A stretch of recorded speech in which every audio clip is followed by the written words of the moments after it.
नहीं नहीं वसूली भाई, मुझ गरीब पर ऐसा गजब ना ढाओ। पहले ही पति को खो चुकी हूँ, मुझ पर तरस खाओ। ये छत तो मुझसे ना छीनो। अरे बंद करो ये रोना पीटना।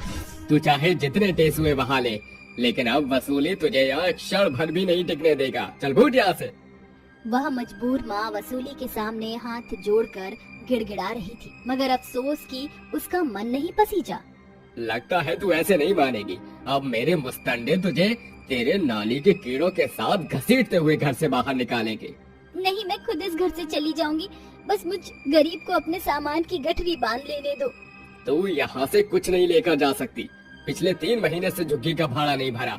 अब इस घर का एक एक सामान बेचकर वसूली अपने पैसे वसूलेगा। आप ऐसा कैसे कर सकते हैं? कितने जतन से मुझ गरीब ने एक एक सामान बटोरा था।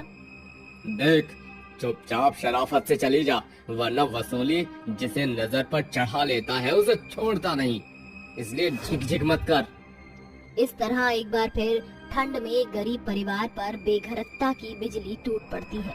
मनोरमा अपने दोनों बच्चों के साथ सड़क पर चल रही है। सर्द हवाएं उन तीनों से टकरा रही हैं, जिससे दोनों बच्चों के रोए सिहर उठे। माँ, मुझे बहुत जोरों की ठंड लग रही है, सांस नहीं ली जा रही है। लगता है ठंड के मारे बबलू की नाक जम गई। मुझे जल्दी से जल्दी इस ठंड से छुपने के लिए कोई ठिकाना ढूंढना होगा। चलो बच्चों, हमें थोड़ी दूर और चलना होगा। अपनी गरीब माँ की कही सुनकर बबलू गुड्डी जल्दी जल्दी पैर बढ़ाने लगते हैं। जहाँ फुटपाथ पर पड़े एक मैले फटे चादर को देखकर उस गरीब माँ की आंखें चमक उठती हैं। आओ बच्चों, अपनी माँ की गोदी में छिप जाओ। माँ, ये चादर तो बहुत पतली है और ये फटी हुई है, हवा भी अंदर घुस रही है। लगता है आज हम तीनों इस ठंड में ठिठुरते हुए मर जाएंगे। मेरे बच्चों की हालत तो बिगड़ती ही जा रही है। ये सर्द भरी हवा थमने का नाम नहीं ले रही। क्या करूं? मनोरमा अपने दोनों बच्चों को चादर में लपेटकर खुद ठंड में ठिठुरते हुए उनके हाथ पांव मलने लगती है, जिससे बच्चों के शरीर में गर्माहट आ जाती है और वह अपनी गरीब माँ की गोदी में सर रखकर सो जाते हैं।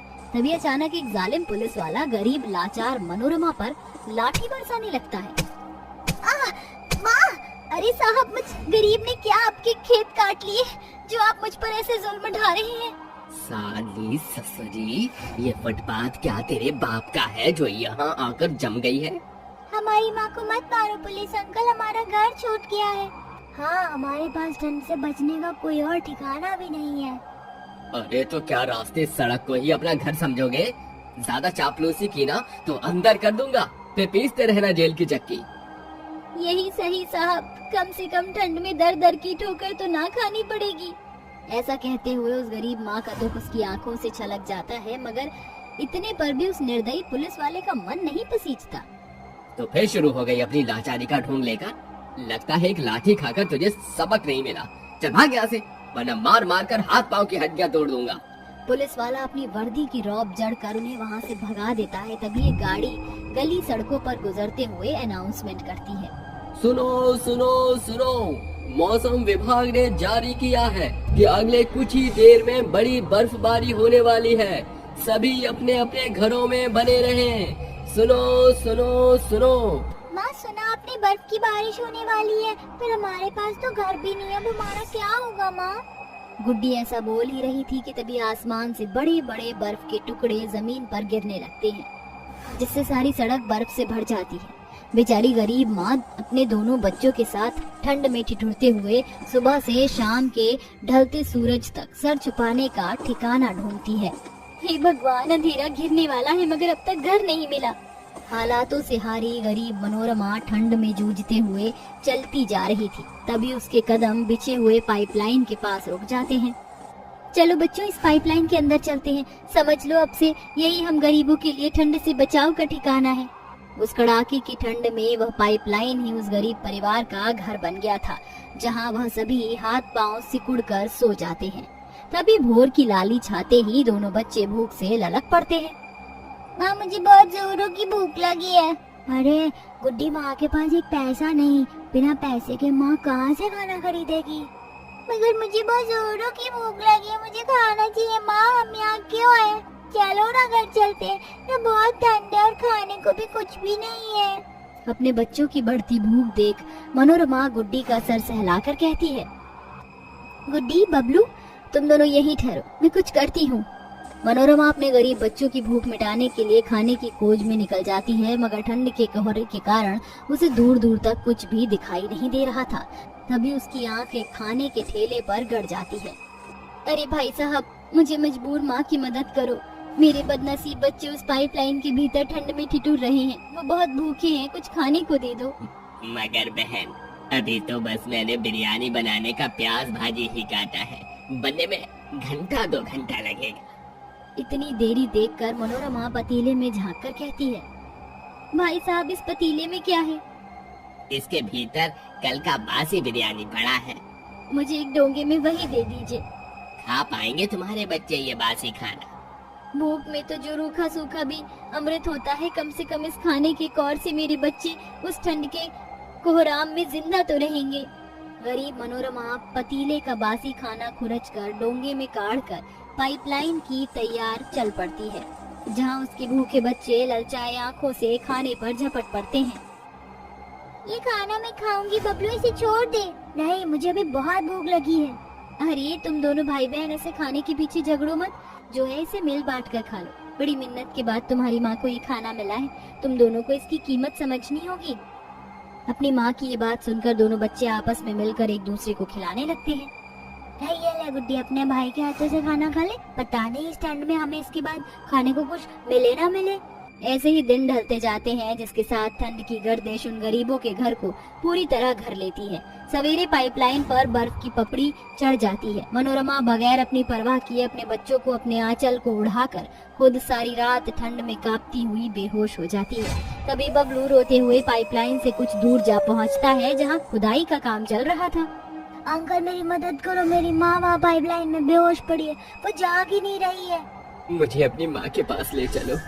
राजेश बिना देरी किए मनोरमा को अस्पताल में भर्ती करता है। होश में आने के बाद मनोरमा अपने बेघर होने की बात बताती है।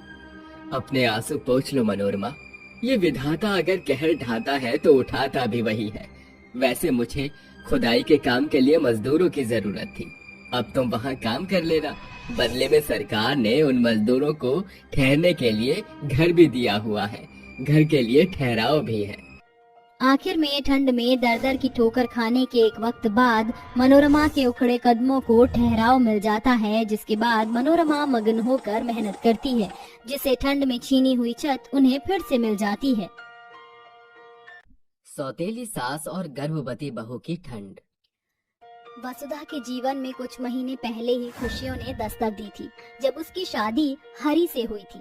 हरी बहुत ही मर्म दिल का इंसान था, मगर उसके जीवन में उस रोज अंधेर हो गया जब हरी एक हादसे में चला गया। हरी उठो, तुम मुझे यूं बीच मझधार में अकेले छोड़कर नहीं जा सकते। हे भगवान, ये कैसा अंधेर कर दिया तूने मेरी जिंदगी पर। अरे बंद कर ये नाटकबाजी नास पीटी, एक तो मेरे बेटे को खा गई, अब झूठा दिखावा करती है। अरे भले मैंने उसे कोख से ना जाना था, मगर जान बसती थी इस माँ की उसके बेटे में। इस पल तू मुझे फूटी आग भी नहीं सुहारी, निकल जा मेरे घर से। कल्याणी अपने बेटे की मौत का कसूरवार वसुधा को ठहराती हुई उसे घसीटती हुई आंगन के बाहर निकालने लगती है। हालातों की मारी बेबस बहू बस बिलखे जा रही थी। माँ जी, मुझे इस घर से मत निकालिए। इस घर के हर कोने में हरी की यादें बिखरी हुई। एक लड़की की डोली उसके मायके की दहलीज से उठती है और अर्थी ससुराल से।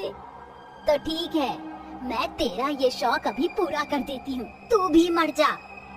कल्याणी की लाल आंखों में जैसे अपनी बहू की मौत देखने की आग धधक रही थी। ताव में आकर उसने वसुधा की गर्दन धर दबोची।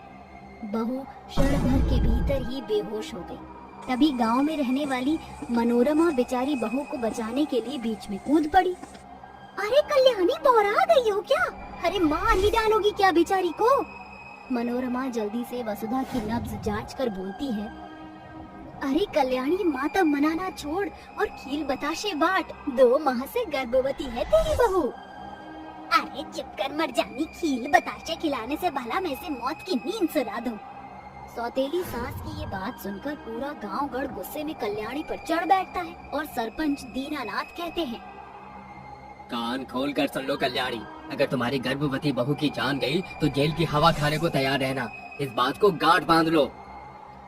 ऐसा कहकर सभी वहाँ से चले जाते हैं, मगर सास का सौतेलापन कहाँ मिटने वाला था। उस रात सास खुद से बातें करती हुई कहती है, मैंने तो सोचा था कि हरी को रास्ते से हटाने के बाद मेरी ये सौतेली बहू खुद ही ये घर छोड़कर चली जाएगी, मगर ये तो चुंबक की तरह चिपक बैठी है।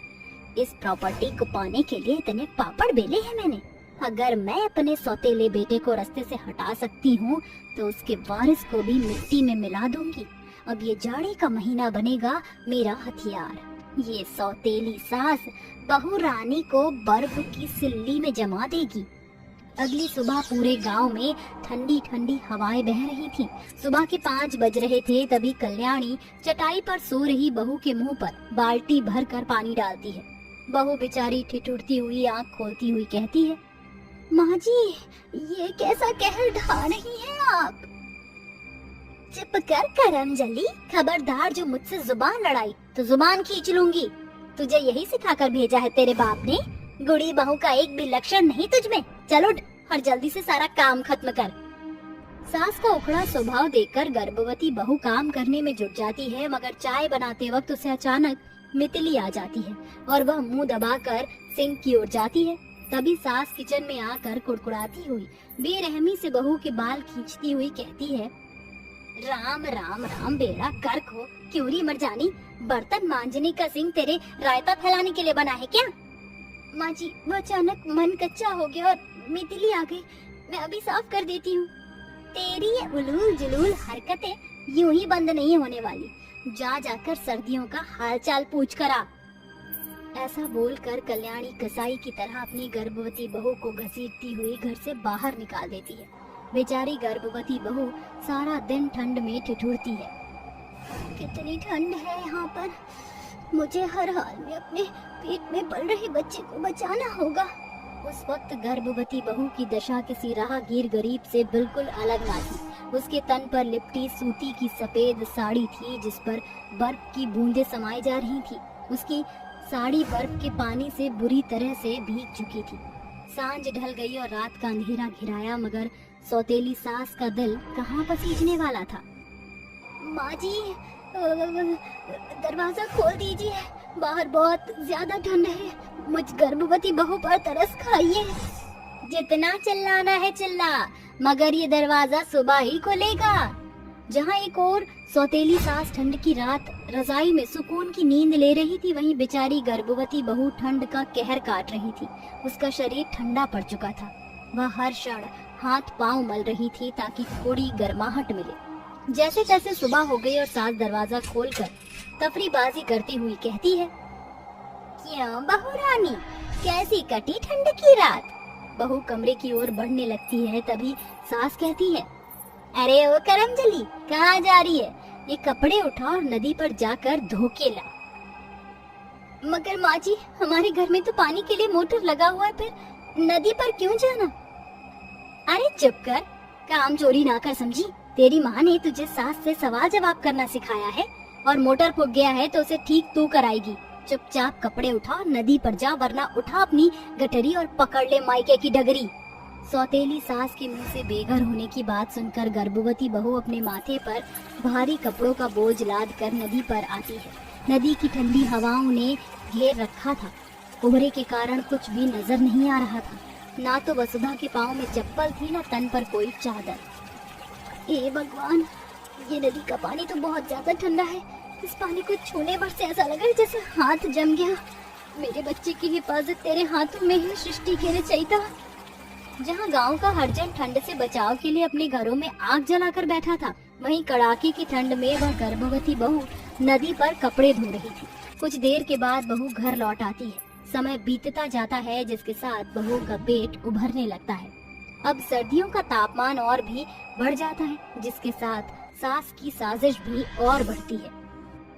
वसुधा, अरे ओ वसुधा, अरे ओ करमजली कहाँ है? जी माँ जी, कहिए। हरे कान क्या कोल्हापुर में छोड़ कर आई है? ये टोकरी उठा और जाकर जंगल से आग तापने के लिए लकड़ियाँ ले आ। माँ जी, बाहर का नजारा तो आप देख ही रही हैं। कोहरे की कितनी धुंध है, ऊपर से इतनी बर्फबारी भी हो रही है। और हरी तो आपके लिए हीटर लाए थे, फिर आप मुझ पर जुल्म ढाने के लिए इतनी ठंड में बाहर क्यों भेज रही हैं? अरे मैं तेरी सास हूँ कि तू मेरी सास है? जाती है या बताऊँ अभी?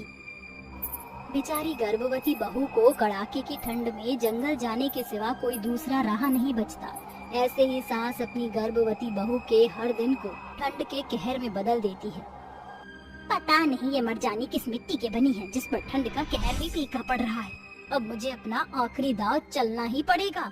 उस रोज बेतहाशा ठंड थी। पूस की पुरवाई बयार इस कदर बह रही थी जिसके प्रकोप से क्या जानवर बल्कि प्रकृति भी कांप उठी थी। अरे ओ बहू रानी, जल्दी से बाहर आ जा, आज तेरा नदी नहाने की रस्म है। दुखियारी गर्भवती बहू अपनी सास के साथ गंगा नदी पर नहाने आती है जो उनके गांव से बहती हुई गुजरती है। माँ जी, हम यहाँ नदी पर क्यों आए हैं? क्योंकि तुझे इस गंगा नदी में नहाना है। माँ जी, पानी तो बर्फ के जैसे ठंडा हुआ पड़ा है, इससे मेरे बच्चे को नुकसान हो सकता है। अरे कुछ नहीं होगा, गर्भवती बहू को गंगा नहाने से पुरुषार्थ बच्चा पैदा होता है। जा नदी में उतर जा। गर्भवती बहू ना चाहते हुए भी नदी में उतर जाती है। तभी सास का पाँव पानी में फिसल जाता है और वह पानी के बहाव के साथ बहने लगती है। अरे बचाओ मुझे, मैं डूब रही हूँ। अरे बूढ़ी मैया। माँ जी, हाथ पाँव चलाइए, मैं आपको कुछ नहीं होने दूंगी। सास को हियर देती हुई गर्भवती बहू अपने अंदर पल रहे बच्चे की परवाह किए बगैर सास को बचाकर किनारे पर ले आती है। माँ जी, आप ठीक हैं? उस पल सौतेली सास का सर शर्म से झुक जाता है। शब्द भी उसका साथ छोड़ जाते हैं, क्योंकि उसने जिस बहू पर ठंड का कहर बरसाने में कोई कसर न छोड़ी थी, आज उसी गर्भवती बहू ने अपनी सौतेली सास को जीवन दान दिया था। कहते हैं ना, जाको राखे साइयां मार सके ना कोई।